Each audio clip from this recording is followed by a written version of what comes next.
Ladies and gentlemen, good morning. This is Pete Plays. I'm Pete Davison, and today we're looking at Assault Android Cactus, an early access shoot 'em up available on Steam from Australian developer Witchbeam Games.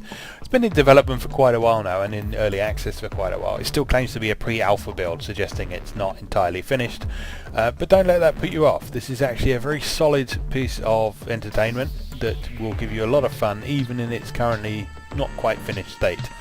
It's very polished, it's a lot of fun, so let's take a look at it. It's a twin-stick shooter at heart, with several different ways to play. There's a campaign mode, which is a linear sequence of levels punctuated by boss fights.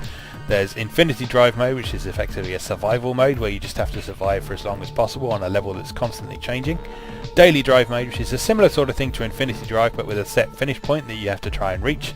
And then Boss Rush mode, which is pretty self-explanatory. In the interest of time, we'll take a look at campaign mode because that's split into fairly short levels. Now in all the modes you have a different selection of characters to choose from, with more unlocking as you defeat the various bosses throughout campaign mode. Each character is distinguished by their primary and secondary weapons. Their primary one is the one you spend most of the time shooting, and their secondary weapon is a more powerful one that often has some sort of limitation on it, like range and so on, but it's particularly useful for defeating stronger enemies. We'll stick with Cactus for the minute since she's the title character. And we'll take a look at the game from the beginning. I've unlocked some of the later levels, but we'll go from the beginning just so you can get a feel for how it all starts off. So gameplay wise, it's fairly straightforward twin stick shooter. Left stick to move, right stick to shoot, and right stick to aim, and then right trigger to shoot, I should say. I don't know quite why you'd ever want to let go of the fire button in a game like this is anyone's guess, really. As you shoot stuff, they'll drop those little silver crystals there. Picking up those will gradually upgrade your weapon. Picking up the coloured power-ups will give you one of 3 different special abilities. In this case I've accelerated so I can move faster, and that also attracts power-ups to me, which is very, very useful indeed. Those green things that drop, those are batteries. You'll see the battery meter at the top of the screen. This was quite a controversial mechanic when it was initially added to the game from people who preferred more traditional sort of score and live systems, but it actually works really well because the whole game is designed around it. You can't fail a level from simply dying in this game. You don't have a set of lives. What you do have is that battery meter, however, which constantly counts down as you're working your way through the level.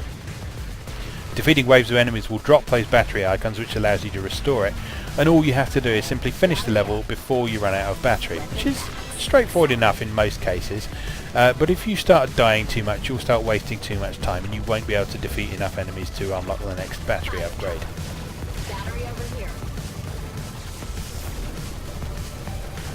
What will also happen when you die is you lose points as well. So if you want to top the leaderboards and get the highest possible ranking on each level, you need to not die anyway. So it effectively has the same function of being a bit friendlier to people who aren't very good at this sort of game, like me.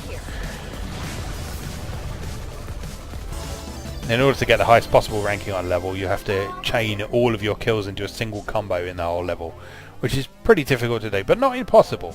The game is designed by its developers to cater to what they call pro players. There's even an option in the options menu that allows you to activate pro mode, which gives you a special on-screen marker if you're likely to meet the top ranking for the level. And also a quick restart function that lets you quickly begin again a level that you've died on or that you're not satisfied with your combo on. Let's take a look at the next level then. One thing I really like about this game is that even though it's a fairly straightforward arena-based shooter, the levels are actually pretty interesting. And one of the nicest things about them is that they change over the course of how you play.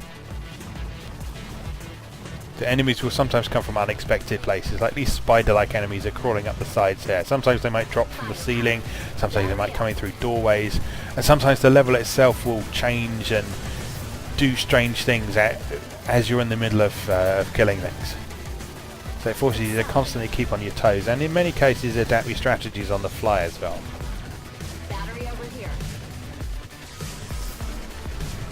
Now another one of the influences from the Japanese bullet hell shooters that have provided pretty heavy inspiration for this game are the fact that you can learn the patterns for each level, and if you want to get those highest rankings on each level, you're going to have to do that.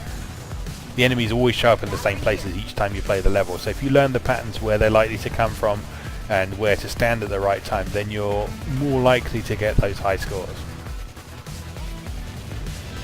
At the same time though, the battery system and the lack of lives and so on makes it very, very accessible to people who don't play as many shooters, who don't consider themselves sort of pros at this sort of thing. So it's a lot of fun for a lot of people. I'm playing it in single player at the moment as well, but it also supports local play for up to 4 people at the same time, which gives you a very different experience. It's very, very chaotic and probably not the best choice for going for high scores, because it's sometimes a little bit difficult to see what's going on, but it's a sign that the game has been designed to cater to as wide an audience as possible. So as long as you enjoy shooting things, which covers an awful lot of people who enjoy video games, then you'll get something out of this game at least. Battery over here.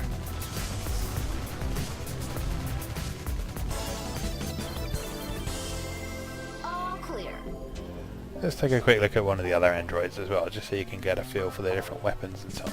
So if we go back to the stage select, let's take Starch as an example. Starch is one of the unlockable androids that you unlock after you defeat one of the bosses. So he has a laser and micro missiles, in contrast to Cactus's assault rifle and flamethrower. He also does pineapple when you choose her, which is a lot of fun.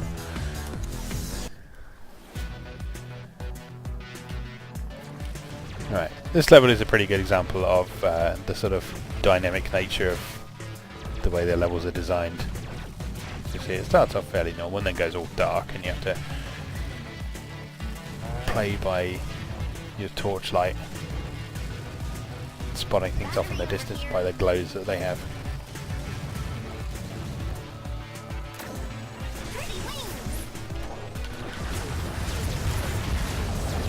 There's our homing missiles, they're quite a lot of fun. You see that laser beam gives you quite a different sort of feel to things. It's got a different amount of power, but it's quite a narrow beam as well. It's not quite as, doesn't cover quite as much a wide area as Cactus's assault rifle does. Which means you have to sort of adapt your strategy a bit. But it is a constant beam as well, so you can sort of use it to cut through large groups of enemies fairly quickly as well, particularly once you upgraded it a little bit. The further into the game you go, the more interesting the unlockable androids get as well. There's one later on called Aubergine, who has this wonderfully strange set of abilities, including a sort of remote controlled drone that you fly around independently of her. It's very difficult to get to grips with, but it's also one of the most interesting mechanics I think I've seen in a shoot 'em up for a long time, in that you're not actually really shooting things. You're just flying this thing around and cutting things down with its rotor blades.